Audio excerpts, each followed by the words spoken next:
Bernard Greenhouse, thank you very much for talking to us. It's a pleasure. Like to review a few aspects of playing the cello, of performing, and also especially teaching, having watched your wonderful masterclass just now.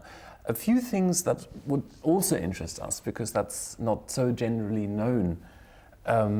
What did initially attract you to the cello as an instrument when you started? Well, there were two incidents in my life. One was that I happened to be the youngest of four boys. My father was interested in having each of us have a little bit of musical education. And my oldest brother, I was the youngest of the four, my oldest brother had the first choice, and he chose the piano. And the next in line chose the violin. Yeah. And the third in line chose the flute, and there wasn't much less. My father just decided had to be a cello, so he brought one home. So it wasn't really your decision at all? No, not really. But the moment I saw the instrument, and I was about 7, 8 years old, the moment I saw it, I knew that that was my destiny. That I had an immediate love for the size of the instrument, for the sound of the instrument. And I still feel the same way. I look at my Stradivari cello, I put it in the corner, and I love it as I did the first time I viewed that little factory-made cello the first time. At what point did you realize that you really wanted to pursue cello playing as your career? Well, since my father's ambition for me was to go into medicine, and he actually was a little bit worried about my continuing with a career as a musician. And it became my choice, actually, and not his happiness when I decided to try for a Juilliard fellowship. And that would be the deciding factor. And I did get a fellowship at the school, and at that point I decided that I would spend my time trying to become as fine a cellist as possible. Can you pinpoint any first major influences on your cello playing? Was that at Juilliard or was that earlier? Well, I was not much of a cellist at that point. You know, the Juilliard at that time, the graduate school, which I had tried for, it was sort of the funnel for all of the great talent in the United States. And to get into that particular school, where there were only about 150 students, that included singers and pianists, violinists, cellists, to get into the school was very difficult. But I found myself way behind the others when I started, because I hadn't been really serious up to that point. And I found out that I had lots to make up in the way of learning the instrument, making music. So those first few years were very difficult. Was there any most important figure as a teacher or as a mentor? I had a wonderful teacher who was the teacher of all of the fine talent in America at that time, an English cellist by the name of Felix Salmond. Yes. And he was the teacher of Leonard Rose and Frank Miller and Samuel Mays, all of the top talents in the country. And he was a wonderful artist, and certainly the best help in creating the beginning of my career. After I had left the Juilliard, I had an enormous desire to work with Emanuel Feuermann, who had come to America, and it was my privilege to study with him for 2 years. At that time, I had taken a position as first cellist of the CBS Symphony at that time. It was an orchestra created by the broadcasting company. When I'd had enough of that, I stopped playing in orchestra, and I had a career as a soloist. Exactly. How did that career actually take off? Was there some sort of... I was very fortunate. During the war, I was in the United States Navy, and I was placed in the Navy band in Washington, D.C. They had created a wonderful orchestra out of the Navy band and had brought in the best of the string players from the Toscanini Orchestra, from the Philadelphia Boston Symphony. We had the finest players in the country.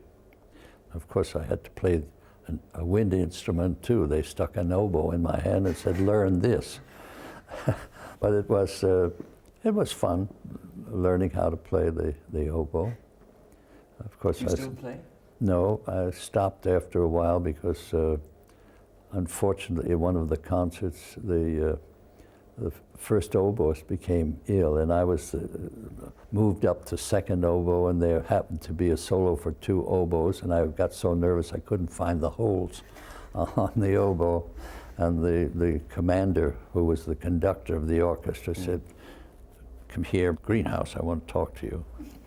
And he said, "You have your reeds with you for the oboe?" And I said, "Yes, sir."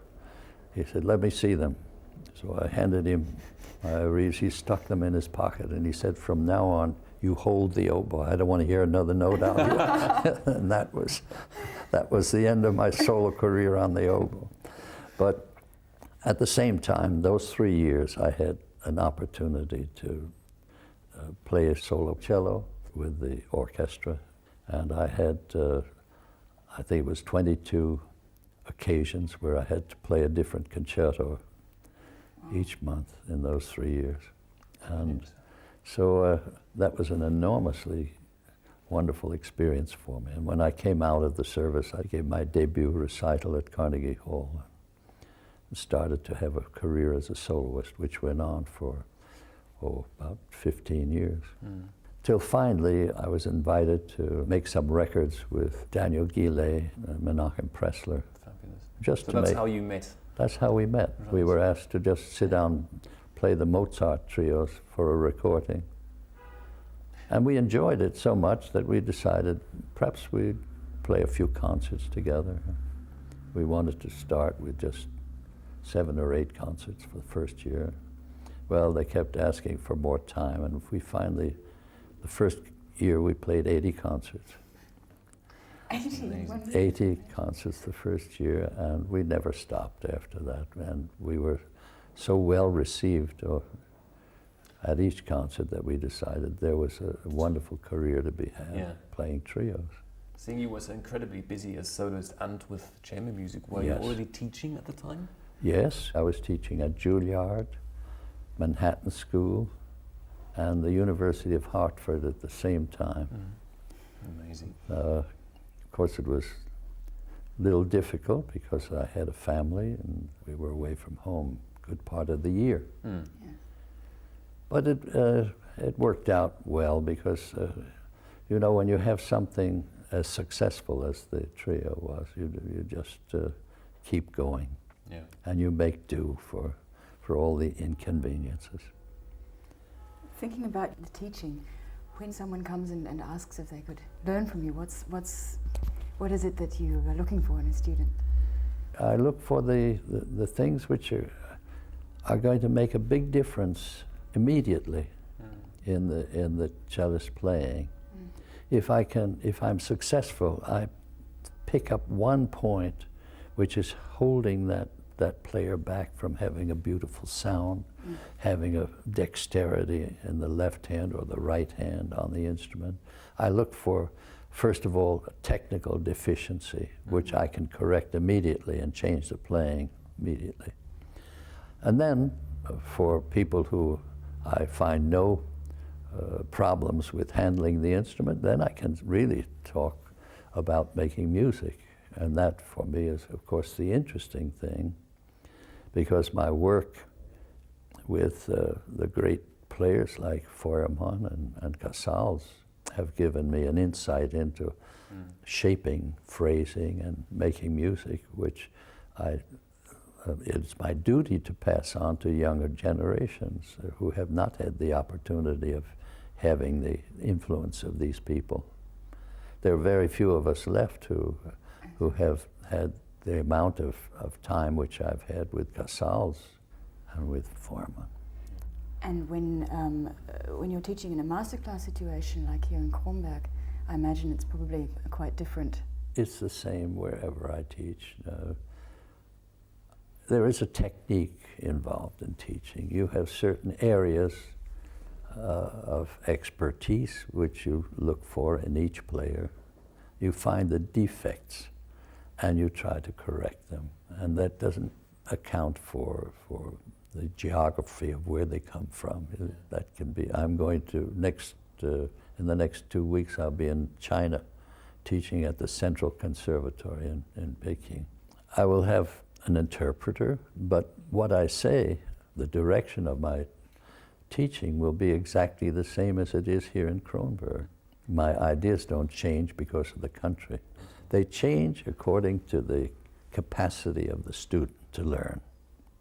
For instance, I have a gardener at home, a young lady who is an amateur cellist, and she's very anxious to study the cello. Now, she's not up to the quality of some of the people I teach here, but I teach her anyway. It's on a much lower level, and I enjoy it because I see progress, even in somebody who has never had the time nor the talent to become a fine cellist. But I see progress, and that gives me pleasure. You mentioned the technique of teaching as such. Do you think it's wise or possible to separate issues of technique and issues of the actual music making, or do you combine them? How do you address that sort of thing? I look for the final way of playing a phrase. And if I hear that the bow changes are interfering with the beauty of the line, then I mention that this person has a deficiency in the way they change the bow, from up bow to down bow, or down bow to up bow. But that is not my ultimate goal. My ultimate goal is what comes out musically from the instrument. In every case, I look for a technique which is devoid of deficiencies in making music. And if there's a lack of intellectual approach, then I talk about how to build phrases, and I start talking about the curvature of a phrase and how that affects the quality of the music making. Then I go into that kind of detail. And then I awake them to the possibilities of boredom. You have 3 notes which have no direction. Try to point out to them that there is such a thing as every note having its position in the line of music making and phrasing. It comes down to actually making it clear that emotion without intellect doesn't create great music, that there has to be a combination of the heart and the mind in order to create really beautiful music which communicates to the listener.